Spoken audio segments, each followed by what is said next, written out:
he podido saludar este domingo con la bendición de Dios y la comodidad del audio, que gracias a nuestro hermano él tuvo esta iniciativa. Se escucha mucho mejor la predicación y también la música. Tal vez algunos de nosotros predicadores en tiempo de Spurgeon y esa gente nunca lo habrían podido ser, porque en aquel tiempo había que tener una voz de trueno.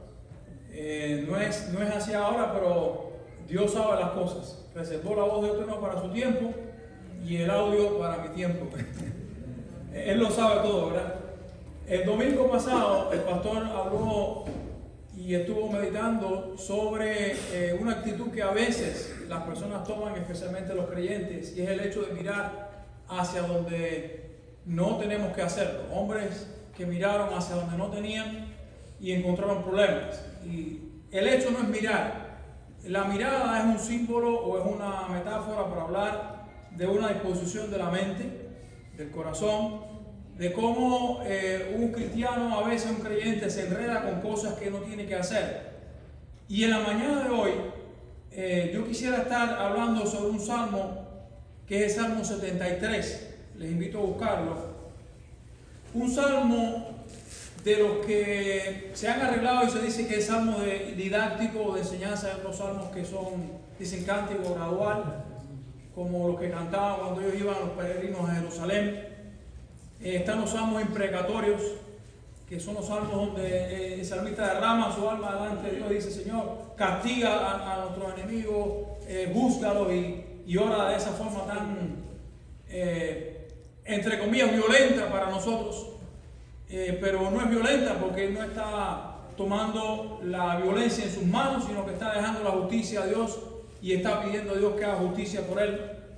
Y este Salmo 73, que habla el libro tercero de los Salmos, muy semejante en su estilo y contenido al Salmo de Job, al libro de Job, habla, enseña, y para mí el Salmo es una jornada espiritual. Y digo que para mí porque el Salmo comienza con una afirmación, y cuando seguimos leyendo nos damos cuenta que esa afirmación de fe dio lugar a una serie de situaciones en la vida del salmista que yo lo titulo una jornada de fe.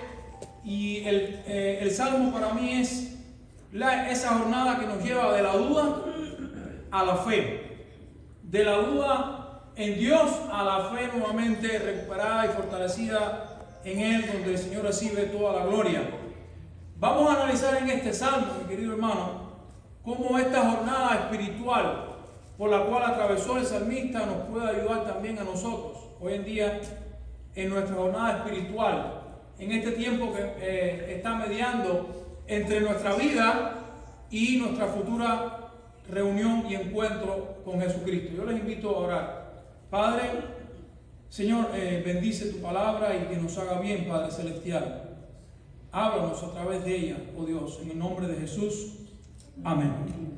Querido hermano, el salmista refleja una jornada muy parecida a la que usted y yo hemos podido atravesar en cierto momento.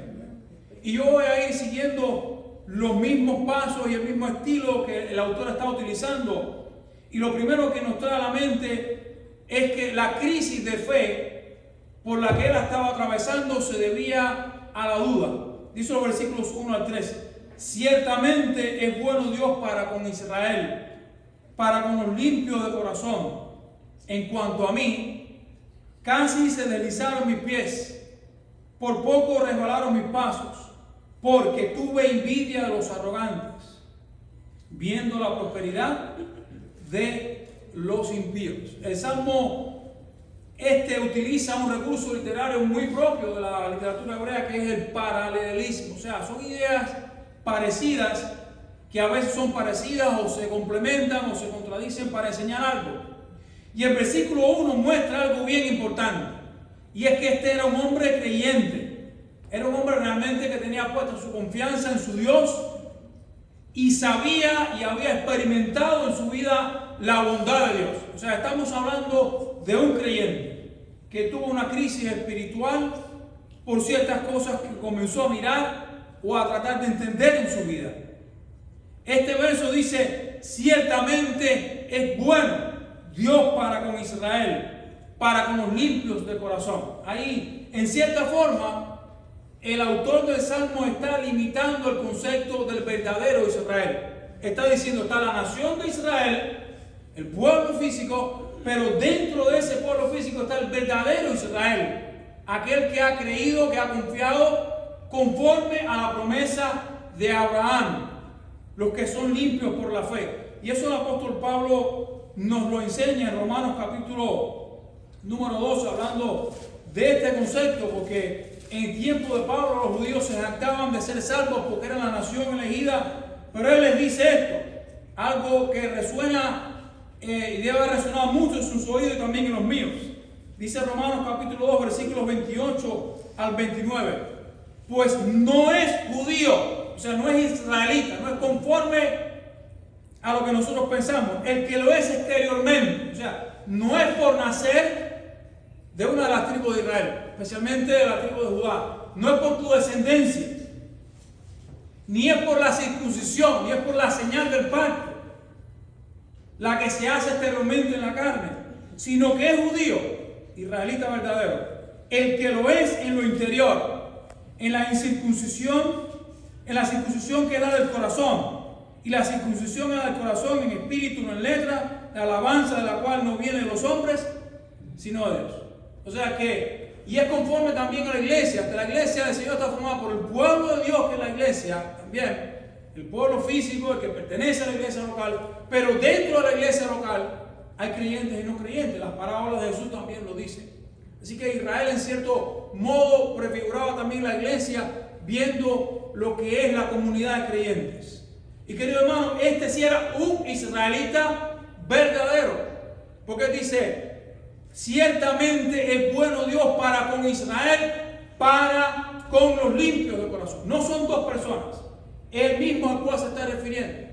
Para él, el verdadero Israel son los limpios de corazón, los que han recibido por la fe la promesa de Abraham, los que creían en la promesa de Abraham.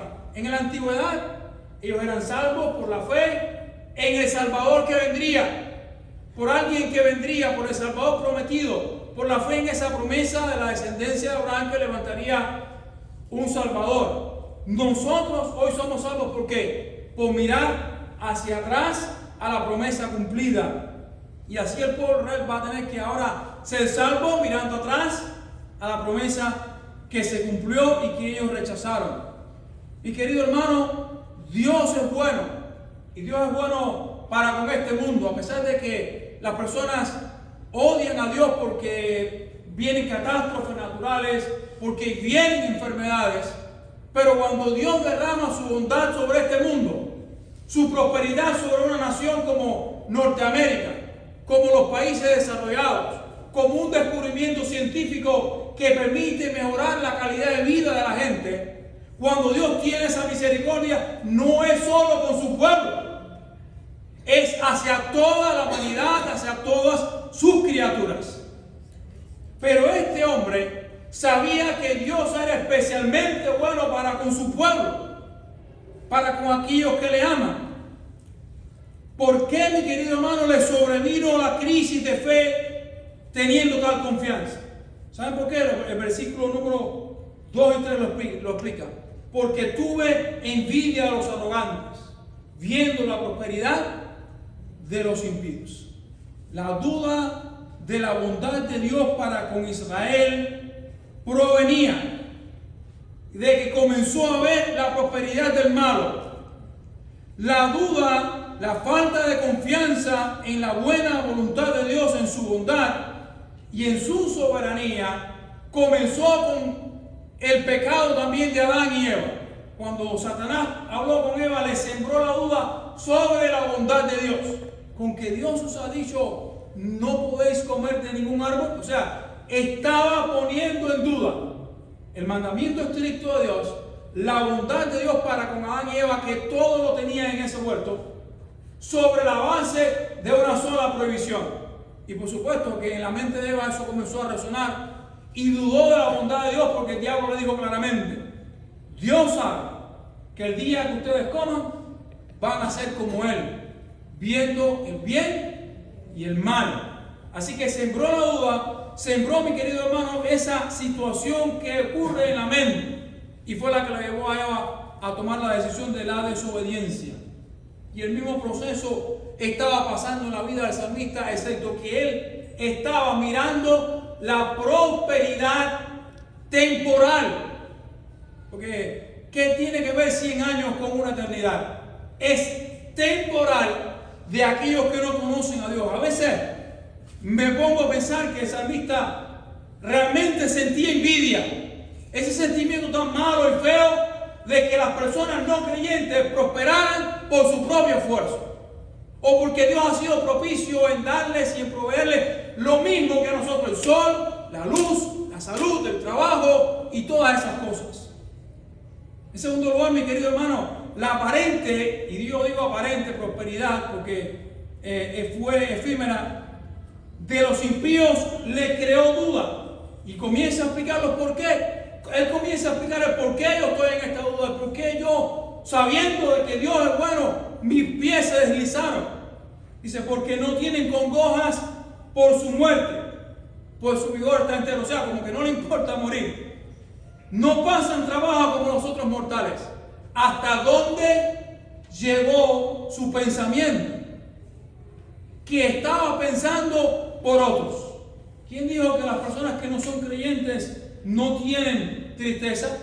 ¿Quién dijo que no pasan trabajo? ¿Quién dijo que hacerse millonario o rico significa despertarse a la mañana con $1 millón en las manos? Bueno, hay una mujer en la Florida que fue a un Publix, compró un scratch, un raspadito y todo eso y se ganó $1 millón. Pero no sucede así normalmente. La riqueza se acumula a través del sacrificio, del esfuerzo y de las cosas que las personas tienen que hacer. Dice, no son azotados como los demás hombres, por tanto, la soberbia los coronas, se cubren de vestido de violencia, los ojos se desaltan de gordura. O sea, tienen salud, tienen prosperidad, y se ríen, se mofan y hablan con violencia y con maldad de otras personas. Ponen su boca contra el cielo y su lengua pasea la tierra. Es cierto, cuando ciertas personas que no tienen agradecimiento de lo que la vida ha hecho por ellos y que no quieren reconocer a Dios, se mofan del cielo, se mofan de los creyentes y dicen que solamente ellos, y por su brazo y por su dedo y por su competencia, han logrado todo lo que tienen. El porqué del versículo 4, querido hermano, explica lo que está diciendo en los versículos anteriores. El por qué siento envidia, porque la bondad, he visto que la bondad de Dios se extiende sobre todo su reino. Eso es lo que el salmista está pensando. Y sobre toda criatura. Y por el hecho real de que no creyentes tengan prosperidad. Y eso para mí es injusto. Es lo que está diciendo el salmista. En su queja de esto contra los no creyentes, él no puede entender de que Dios en su soberanía y en su provisión puede traer tiempos buenos y tiempos malos para todo el mundo. El huracán Milton lo demostró. Destrozó los hogares y la comodidad de creyentes y de no creyentes.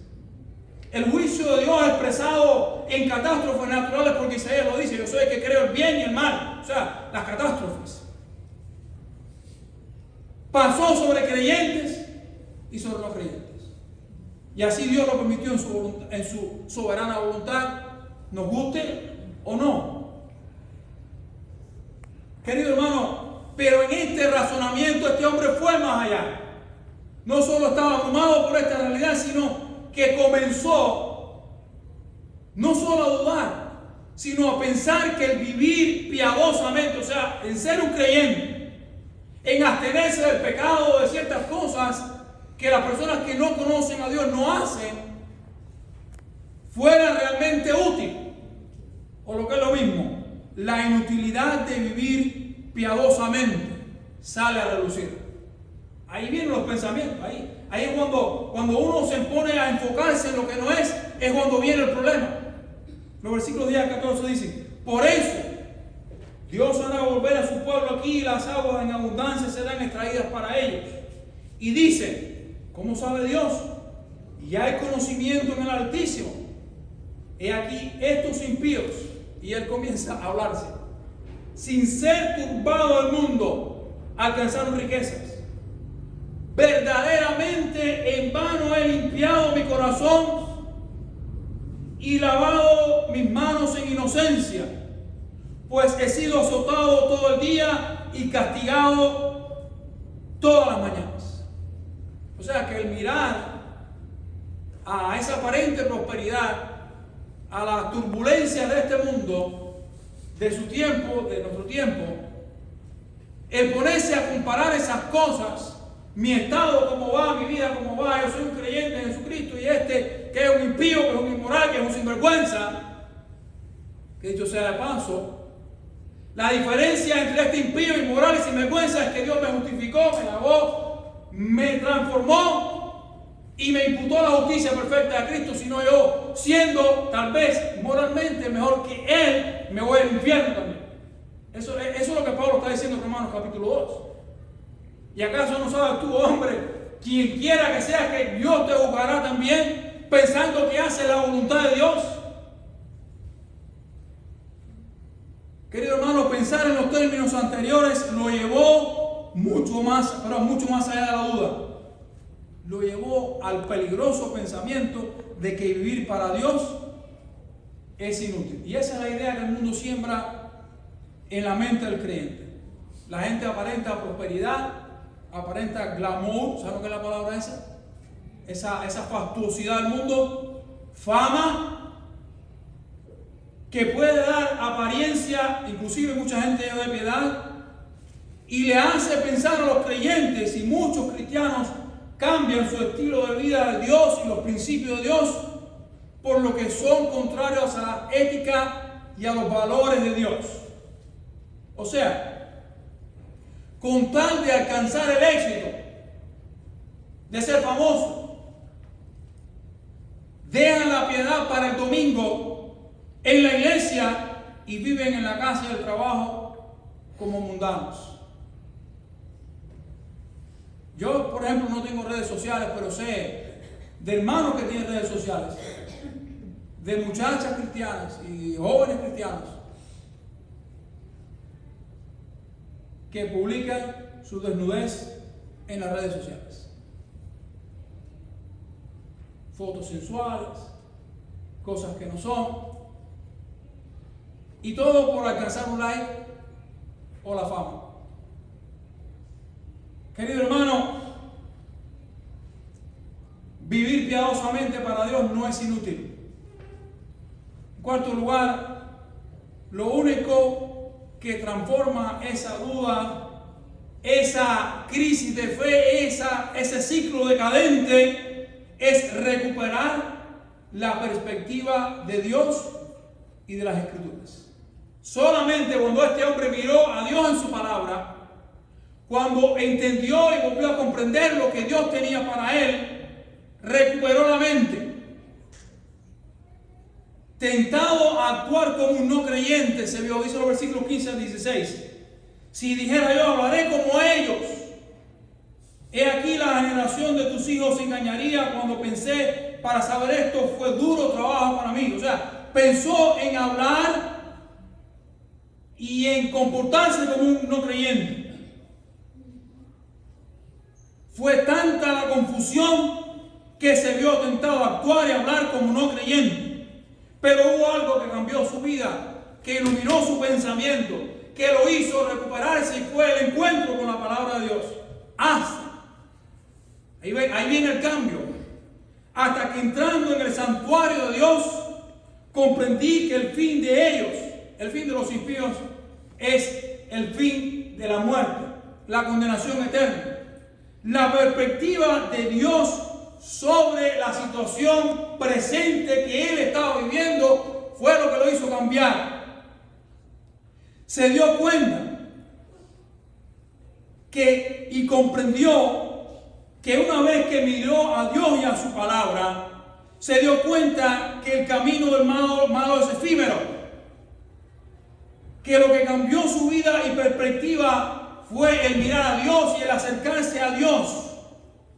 Y esa es la pregunta que yo me hago ahí. ¿Qué cambió? esa perspectiva en decadencia que él tenía y es errónea. El regreso a la comunión con Dios. El regreso a ver la perspectiva de Dios en su palabra y la comunicación con otros creyentes. Y esas son cosas que se rompen instantáneamente en una decadencia espiritual. Se deja reunir la persona, deja de orar, deja de leer la Biblia, se pone bravo con todo el mundo de la iglesia, o con él mismo, o con Dios, o con el que sea, y las rupturas son una detrás de la otra.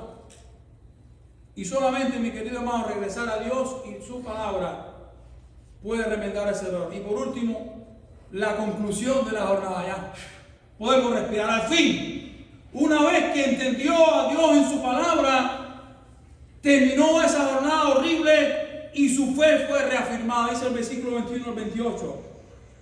Se llenó de amargura mi alma y en mi corazón sentía punzadas. Tan torpe era yo que no entendía. Era como una bestia delante de ti. Con todo, yo siempre estuve contigo. Me tomaste de la mano derecha. Me has guiado según tu consejo y después me recibirás en gloria. ¿A quién tengo yo en los cielos sino a ti? Y fuera de ti nada deseo en la tierra. Mi carne y mi corazón desfallecen, mas la roca de mi corazón y mi porción es Dios para siempre. Porque he aquí los que se alejan de ti perecerán. Tú destruirás todo aquel que de ti se aparta. Pero en cuanto a mí, el acercarme a Dios es el bien. He puesto en el Señor Jehová mi esperanza para contar todas tus obras. Querido hermano, mientras miró a lo que no era verdad, se alejó. Cuando miró a Dios y su palabra, su vida se llenó de bendición. Mientras miró a lo que no tenía que ser, su vida estaba llena de frustración y de odio, pero ahora comprendió que Dios es bueno. Se volvió a Dios y a su palabra y podía exclamar en fe: el único bien verdadero es Dios, en quien he puesto mi confianza, en el Señor, para darle la gloria. Querido hermano, mirar al mundo y su aparente felicidad y prosperidad es una trampa en la que muchos creyentes en Jesucristo pueden caer, y eso solo trae frustración y pecado.